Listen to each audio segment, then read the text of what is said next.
East Central Ohio, Beaver County in western Pennsylvania, northwestern Washington County in southwestern Pennsylvania, southwestern Lawrence County in western Pennsylvania, and Cobb County in northern West Virginia until 12:30 p.m. At 11:56 a.m., a severe thunderstorm was located over East Liverpool, moving east at 40 miles per hour. Hazard, 60 miles per hour wind gusts.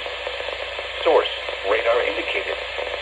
Impact, expect damage to trees and power lines, resulting in some power outages. Locations impacted include East Liverpool, Alacrippa, Beaver Falls, Columbiana, Minnetka, East Palestine, Wellsville, Economy, Elwood City, Ambridge, New Brighton, and Beaver.